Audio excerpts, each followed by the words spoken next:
आइए आपको आज एक कहानी सुनाती हूँ जिसे हर एक औरत सुनने के बाद यही कहेगी, ये तो मेरी कहानी है।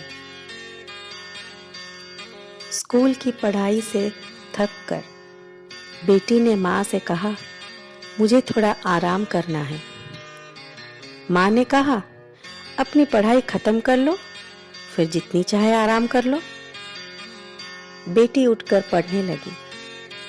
फिर आराम करना तो रह ही गया। बेटी की नौकरी लग गई।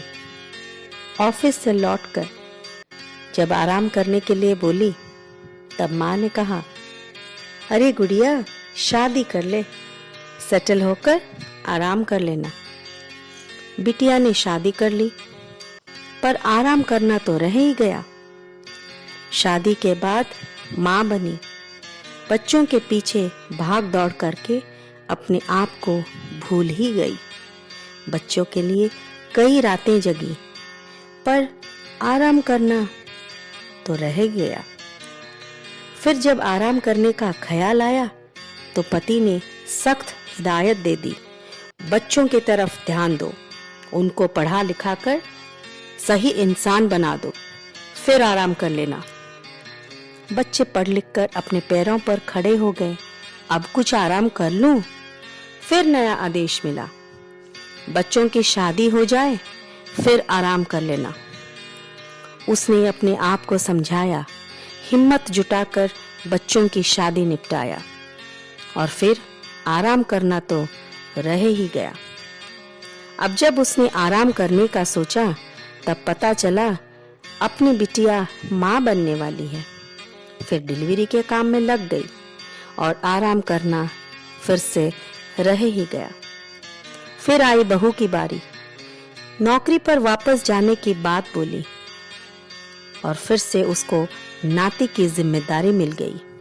उसके पीछे दौड़ते दौड़ते आराम करना रह ही गया। नाती बड़ा हो गया, सारी जिम्मेदारियां खत्म, अब मैं आराम करूंगी।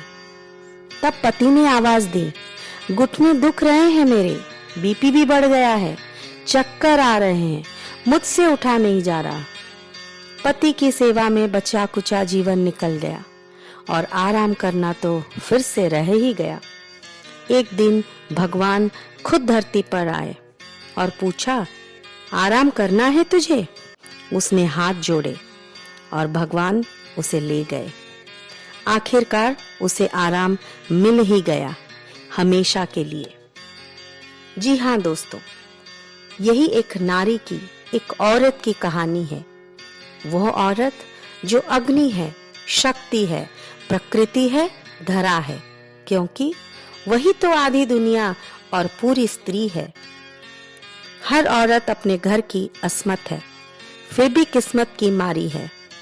औरत आज भी अपने आप को जलाकर फिर भी घर को करती रोशन है।